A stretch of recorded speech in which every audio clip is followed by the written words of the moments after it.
മലയാളത്തിന്റെ ബ്രഹ്മാണ്ഡ ചിത്രം പാട്രിയോട്ട് ഇനി നമുക്ക് മുന്നിലെത്താൻ വെറും 2 ദിവസങ്ങൾ മാത്രം. സിനിമയുടെ ഫ്രീ സെയിൽ ബുക്കിങ്ങിനെ കുറിച്ചിട്ടാണ് ഇപ്പോൾ സോഷ്യൽ മീഡിയയിൽ വലിയ രീതിയിൽ ചർച്ച നടക്കുന്നത്. ഇതുവരെയുള്ള മലയാള സിനിമ ഇൻഡസ്ട്രിയിലെ ഏറ്റവും വലിയ കളക്ഷൻ നേടിയിരിക്കുന്ന സിനിമ എമ്പുരാൻ 14.2 കോടിയാണ്. പിന്നെ വിജയുടെ ലിയോ എന്ന് പറയുന്ന സിനിമ 12 കോടിയാണ്. അപ്പോൾ ഈ സിനിമകളുടെ കളക്ഷനെ തൊടാൻ സാധിക്കത്തില്ലെന്നാണ് പലരും അവകാശപ്പെട്ടുകൊണ്ടിരിക്കുന്നത്. എമ്പുരാൻ സിനിമ റിലീസ് ചെയ്യുന്നതിന് ഏതാണ്ട് ഒരാഴ്ചയ്ക്ക് മുമ്പാണ് ബുക്ക് മൈ ഷോയിൽ ടിക്കറ്റ് ബുക്കിംഗ് ഓപ്പൺ ചെയ്തത്. ഈ ഓപ്പൺ ചെയ്ത സമയത്ത് ആശീർവാദ് പോലുള്ള ഒരു പ്രൊഡക്ഷൻ കമ്പനി അതും ബുക്ക് മൈ ഷോയിലൂടെ അവർ തമ്മിലുള്ള ഒരു അണ്ടർസ്റ്റാൻഡിങ്ങിന്റെ പുറത്ത് അതിനകത്ത് ടിക്കറ്റ് കംപ്ലീറ്റ് അവർ ബുക്ക് ചെയ്തിടുന്ന ഒരു കാഴ്ചയാണ് നമ്മൾ അതിനകത്ത് കണ്ടത്. എന്നാൽ ആദ്യ ഷോ കഴിഞ്ഞ് നിങ്ങൾ തിയേറ്ററിൽ പോയിട്ടുള്ളവരാണെന്നുണ്ടെങ്കിൽ നിങ്ങൾക്കറിയാം ഏതൊക്കെ തിയേറ്ററുകളിൽ എവിടൊക്കെ ആൾക്കാർ എത്ര ആളുകൾ ഈ തിയേറ്ററിനകത്ത് ഉണ്ടായിരുന്നു എന്നുള്ളത് നമുക്ക് ഒരൊറ്റ ഇതിൽ കൂടെ തന്നെ മനസ്സിലാക്കാം. അപ്പം അങ്ങനെ ബുക്ക് മൈ ഷോയിലൂടെ വലിയ രീതിയിലുള്ള ഒരു ബുക്കിംഗ് ഉണ്ടാക്കി മലയാള സിനിമയുടെ ഏറ്റവും വലിയ കളക്ഷൻ ഇത് തന്നെയാണ്, ഇനി ഇതിൽ ബ്രേക്ക് ചെയ്യത്തില്ല എന്ന് പറഞ്ഞു. ഈ കേരളം എന്ന് പറയുന്ന ഈ ഒരു ഇട്ടാവട്ടത്തിൽ എത്ര തിയേറ്ററുകളുണ്ട്, ഈ ഇവിടുത്തെ ജനങ്ങൾ ഒരു ദിവസം എത്ര ആളുകൾ തിയേറ്ററിൽ പോകും സിനിമ കാണുമെന്നുള്ള നോർമൽ കോമൺ സെൻസ് വെച്ച് ചിന്തിച്ചാൽ തന്നെ നമുക്ക് മനസ്സിലാകാവുന്ന ഒരു കാര്യമുള്ളൂ. അപ്പം ഇങ്ങനെ തള്ള അവകാശങ്ങളായിട്ട് വരുന്നവർക്ക് പറയാനുള്ളത്, നമ്മളൊക്കെ അരിയാഹാരമാണ് തിന്നുന്നത്, നമ്മളൊക്കെ ചോറ് തന്നെയാണ് തിന്നുന്നത്. അതുകൊണ്ട് ഇത്തരത്തിലുള്ള വിഡ്ഢിത്തരങ്ങളുമായിട്ടൊന്നും വരാതിരിക്കുന്നതാണ് നല്ലത്. ഇന്നലെ 9:15 പാട്രിയോട്ടിന്റെ ടിക്കറ്റ് ഓപ്പൺ ചെയ്തിരിക്കുന്ന ബുക്ക് മൈ ഷോയിലൂടെ.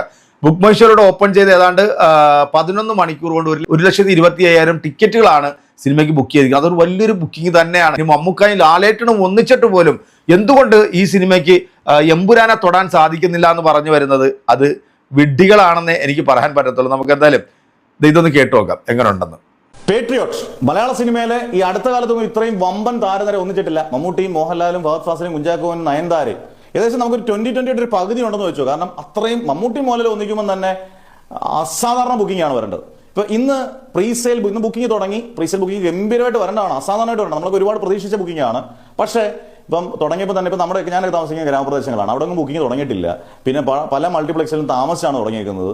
ചിലയിടത്തൊന്നും ഈ പറഞ്ഞ പോലെ ഫാൻ ഷോ പോലുള്ള ഷോകളിൽ 90% ഇല്ല, എല്ലായിടത്തും തുടങ്ങുന്ന 9:15. എന്തൊക്കെ പറഞ്ഞാലും ഇവർ രണ്ടുപേരും ഒന്നിക്കുന്നത് ആദ്യ ദിവസം ബുക്കിങ്ങിൽ റിഫ്ലക്ട് ചെയ്തിട്ടില്ല. വളരെ അങ്ങനെ നോക്കുമ്പോൾ ഇവർ രണ്ടുപേരും ഒന്നിച്ചിട്ടും ബുക്കിംഗ് ശോകം എന്ന് തന്നെയാണ്. കേരളത്തിൽ ഏകദേശം മാക്സിമം 3 കോടിക്ക് അടുത്തായിരിക്കും ഇന്ന് വരുന്നത്. കേരളത്തിൽ GCC ചിലപ്പം അത്യാവശ്യം ഉണ്ടായിരിക്കാം. ഇത് എന്തിന്റെ പ്രശ്നമാണ് എന്ന് തോന്നുമ്പോൾ എനിക്ക് തോന്നിയത് പലപ്പോഴും പ്രൊമോഷൻസ് ഒന്നും നല്ല ഗംഭീര പ്രൊമോഷൻസ് ആണെന്ന് തോന്നില്ല. ഇപ്പം GCK ഞാനിപ്പോൾ ഈ വീഡിയോ എടുക്കുന്ന സമയമാണ് പറയുന്നത് 15K ഒന്നും മുകളിലോട്ട് ബുക്കിംഗ് വരുന്നില്ല. പെർ അവർ ഓരോ അവർ നമ്മൾ നോക്കി നമ്മളിപ്പം ശരിക്കും നോക്കുന്നുണ്ട്. അങ്ങനെ എല്ലാവരും 15K ഒന്നും മുകളിലോട്ട് വരുന്നില്ല. മമ്മൂട്ടിയും മോഹൻലാലും ഒന്നിക്കുന്നു, ഫഹദ് ഫാസിലുണ്ട്, കുഞ്ചാക്കോനുണ്ട്, നയൻതാരയുണ്ട്, മഹേഷ് നാരായൺ ഡയറക്ടർ, ഇതൊക്കെ പറഞ്ഞിട്ട് പോലും ഇതൊരു ഒരു ശോകമെന്ന് തന്നെ പറയാം. കാരണം ബാക്കിയുള്ള ചെറിയ പടങ്ങൾ പോലും ചിലപ്പോൾ ഇതിനെക്കാട്ടിൽ മുകളിൽ ബുക്കിംഗ് ഉണ്ട്. എന്നിട്ട് ഇവരെല്ലാം ഒന്നിച്ചിട്ട് ഇതെന്താണ് സംഭവിക്കുന്നത്? എന്തായാലും ഒരു കാര്യം തീർച്ചയാണ്, എമ്പുരാനെ തൊടാൻ സാധിക്കത്തില്ല. ഈ 1 hour ബുക്കിങ്ങിലും അല്ലെങ്കിൽ പ്രീ സെയിൽ കളക്ഷനിലും ഒന്നും എനിക്ക് തോന്നുന്നില്ല എമ്പുരാനെ തൊടാൻ സാധിക്കുന്നില്ല. പിന്നെ ആകെ എൻ്റെ ഒരു സംശയം, എമ്പുരാൻ അന്ന് 1 hour ഇപ്പോഴും നമ്മൾ സ്ക്രീൻഷോട്ട് ഒക്കെ എടുത്ത് വെച്ചിരിക്കുന്നതാണ്. എമ്പുരാൻ 1 hour 94K എന്ന് പറഞ്ഞാൽ 94,000 എന്നാണല്ലോ അല്ലേ? ഏകദേശം 1 മണിക്കൂറിനടുത്ത് 1,00,000 പേര് ടിക്കറ്റ് ബുക്ക് ചെയ്യുന്നുള്ളതാണ്. ദുരന്തർ 2 പോലും ഇത്രയും കിട്ടുന്നത് വളരെ ബുദ്ധിമുട്ടിയാണ്.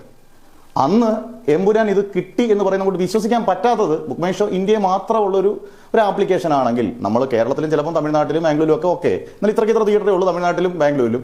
പക്ഷേ ബാക്കിയുള്ളിടത്ത് ഇപ്പോൾ UP ഡൽഹിയോ പഞ്ചാബോ മുംബൈയോ ഒക്കെ അസാധാരണമായി ബുക്കിംഗ് വന്നു എന്ന് നമുക്ക് വിശ്വസിക്കാൻ പറ്റുന്നില്ല.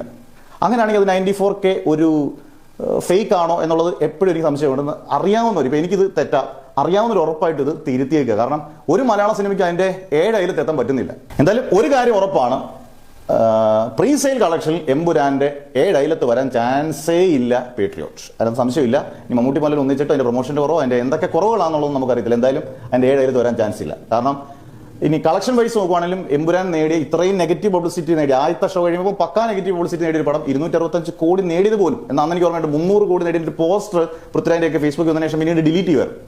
ഇതൊക്കെ നമുക്ക് അവിശ്വസനീയമാണ്. എന്നാൽ പോലും പേട്രിയോട്ടിന്റെ ഇപ്പോഴത്തെ സ്ഥിതി അനുസരിച്ച് ഇനി വല്ല അത്ഭുതങ്ങൾ സംഭവിക്കണം, റീസെയിലുമൊക്കെ മറികടക്കണമെന്നുണ്ടെങ്കിൽ. എന്തായാലും നമുക്ക് കാത്തിരുന്ന് കാണാം. തെറ്റുകളുണ്ടെങ്കിൽ ഉറപ്പായിട്ടും തിരുത്തിയേക്കുക, നിങ്ങൾക്ക് വിമർശിക്കാം. യെസ്, എമ്പുരാന്റെ 7 അയലത്ത് വരാനായിട്ടുള്ള ചാൻസേ ഇല്ല എന്ന് പറഞ്ഞത് 100% ശരിയാണ്. കാരണം എമ്പുരാൻ സിനിമയുടെ ബുക്കിംഗ് ഇട്ട ആ സമയത്ത് 1 മണിക്കൂർ കൊണ്ട് അത് 94K ടിക്കറ്റ്സ് ബുക്ക് ചെയ്തിട്ടുണ്ടെന്നുണ്ടെങ്കിൽ അത് ആരുടെ ബ്രെയിനാണ്, അത് ആരുടെ തലയാണെന്നുള്ളത് കോമൺ സെൻസ് വെച്ച് ചിന്തിച്ചാൽ തന്നെ നമുക്ക് മനസ്സിലാക്കാവുന്നേ ഉള്ളൂ. ഒരു മലയാള സിനിമയ്ക്ക് ഇത്രയധികം ബുക്കിംഗ് അല്ലെങ്കിൽ ഇത്രയധികം പ്രേക്ഷകർ എത്തുമോ ഇല്ലയോ എന്നുള്ളത് നിങ്ങൾക്ക് തന്നെ ഒന്ന് മനസ്സിലാക്കാന്നുള്ളൂ.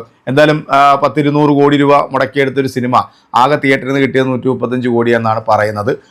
അതും ഇനി തള്ളാണോ എന്ന് നമുക്കറിയില്ല. കാരണം ആദ്യ ഷോ കഴിഞ്ഞപ്പോൾ തന്നെ സിനിമ നേരിട്ട പ്രശ്നങ്ങൾ നമുക്കറിയാം. അപ്പം ഒരു മലയാള ഓഡിയൻസ് ഒരു ദിവസം എത്ര പേർ തിയേറ്ററിലേക്ക് വരും, അല്ലെങ്കിൽ എത്ര ആളുകൾ ഈ സിനിമ കാണാൻ വേണ്ടി കാത്തിരിക്കും? ഇപ്പം മമ്മൂക്കായും ലാലേട്ടനും ഒന്നിക്കുമ്പോൾ പോലും ഇങ്ങനൊരു ബുക്കിംഗ് ഈ സിനിമയ്ക്ക് ലഭിക്കുന്നില്ല എന്നുണ്ടെങ്കിൽ നമുക്ക് മനസ്സിലാക്കാവുന്നേ ഉള്ളൂ ഇത് സത്യസന്ധമായ രീതിയിലുള്ള ഒരു ബുക്കിംഗ് ആണ്. മറ്റേത് ഏത് തരത്തിലുള്ള ബുക്കിംഗ് ആണെന്നുള്ളത് അരിയാഹാരം തിന്നുന്ന മനുഷ്യർക്ക് മനസ്സിലാവും. അപ്പം പൈസ കൊടുത്താൽ ബുക്ക് മൈ ഷോ അല്ല എന്തിലൂടെ വേണമെങ്കിലും ഹൈപ്പ് ഉണ്ടാക്കിയെടുക്കാനും അല്ലെങ്കിൽ ഇത്തരത്തിൽ വലിയ കളക്ഷനിലേക്ക് എത്തിക്കാനും അവർക്ക് സാധിക്കും. കാരണം അവർ തമ്മിലുള്ള ഒരു അണ്ടർസ്റ്റാൻഡിങ്, ഈ ബുക്ക് ചെയ്യുന്ന പൈസ തിരിച്ച് പ്രൊഡ്യൂസറിന് തന്നെ വരുവേ, അതിൻ്റെ ഒരു ചെറിയ ശതമാനം മാത്രമേ ഈ ബുക്ക് മൈ ഷോയ്ക്ക് പോകുന്നുള്ളൂ. നിങ്ങൾ ഇതിനകത്തോട്ട് അങ്ങോട്ട് അടിച്ചു കയറ്റി ഇട്ടോ എന്ന് പറഞ്ഞാൽ അവർ അടിച്ചു കയറ്റിയിടും. അപ്പോൾ അതുപോലെ പൈസ കൊടുത്ത് അടിച്ചു കയറ്റി ഇടേണ്ട കാര്യമില്ല. എന്താണെങ്കിലും ഒരിക്കലും ഇനിയൊരു മലയാള സിനിമ ഈ ഒരു കളക്ഷൻ ഇതിലേക്ക് വരുമെന്ന് സ്വപ്നത്തിൽ പോലും വിചാരിക്കേണ്ട. കാരണം എന്ന് വെച്ച് കഴിഞ്ഞാൽ അത് അസാധ്യമാണ്. അങ്ങനെ കിട്ടണമെന്നുണ്ടെങ്കിൽ ഏർലി മോർണിംഗ് തൊട്ട് എല്ലാ സെൻറ്ററുകളിലും ഈ സിനിമ വരണം, ഇത് ഹൗസ്ഫുള്ളായിട്ട് ഓടണം, എങ്കിൽ മാത്രം നമുക്കൊരു പക്ഷേ ചിലപ്പം ഈ ഒരു ലെവലിലേക്ക് എത്താനായിട്ട് സാധിക്കും. അതുകൊണ്ട് തന്നെ പലരുടെയും ഒരു സംശയത്തിനുള്ള ഒരു മറുപടിയായിട്ടാണ് ഞാൻ ഇന്ന് ഈ ഒരു വീഡിയോ ആയിട്ട് വന്നത്. സിനിമ നല്ലതാണെന്നുണ്ടെങ്കിൽ പ്രേക്ഷകർ അത് ഏറ്റെടുക്കും, അത് വിജയിക്കും. അത് മമ്മൂക്കായാലും കൊള്ളാം, ലാലേട്ടനായാലും കൊള്ളാം, മറ്റാരായാലും കൊള്ളാം. ഇപ്പം ചെറിയ പിള്ളേർ അഭിനയിച്ച വാഴ എന്ന സിനിമ വരെ തൂക്കി അടിക്കുന്ന നമ്മൾ കണ്ട. അപ്പം പ്രേക്ഷകർക്ക് ഇഷ്ടപ്പെടുന്ന കഥാപാത്രങ്ങളും കഥകളുമാണെങ്കിൽ അവിടെ സ്റ്റാർ വാല്യൂവിന് യാതൊരു പ്രസക്തിയില്ല എന്നുള്ളത് മലയാള സിനിമാ പ്രേമികൾ അത് തെളിയിച്ചു കൊടുത്തിട്ടുണ്ട്. എന്തായാലും സിനിമ നല്ലതായിരിക്കട്ടെ, നല്ലതാണെങ്കിൽ തൂക്കി അടിക്കും. എന്തായാലും ഈ ഒരു ബുക്കിംഗ് സത്യസന്ധമായ രീതിയിൽ ചിന്തിക്കുകയാണെന്നുണ്ടെങ്കിൽ അത് വലിയൊരു ബുക്കിംഗ് തന്നെയാണ്. മണിക്കൂറുകൾ കൊണ്ടാണ് 1,25,000-ഓളം ടിക്കറ്റുകൾ ബുക്ക് ചെയ്ത് മാറിയിരിക്കുന്നത്. അതും ബുക്ക് മൈ ഷോയിലൂടെ മാത്രം. ഡിസ്ട്രിക്ട് ആപ്പിലൂടെയും സിനിമയ്ക്ക് ഗംഭീരമായിട്ടുള്ള ഒരു ബുക്കിംഗ് തന്നെയാണ് കാണാൻ സാധിക്കുന്നത്. പിന്നെ ഡയറക്റ്റ് തിയേറ്ററിൽ പോയി ബുക്ക് ചെയ്യുന്ന ആൾക്കാരുണ്ട്. എന്തായാലും ഫ്രീ സെയിൽ ഇത് അല്ലെങ്കിൽ ഒരു ഓപ്പണിംഗ് കളക്ഷൻ എന്ന് പറയുന്നത് ഒരു 10 കോടിക്ക് അടുത്ത് വരും എന്നുള്ളതാണ് എൻ്റെ ഒരു നിഗമനം. അപ്പോൾ നമുക്ക് കാത്തിരുന്നതിനെ കാണാം. നിങ്ങളുടെ അഭിപ്രായം അറിയിക്കുക. അടുത്തൊരു വീഡിയോ കാണാം.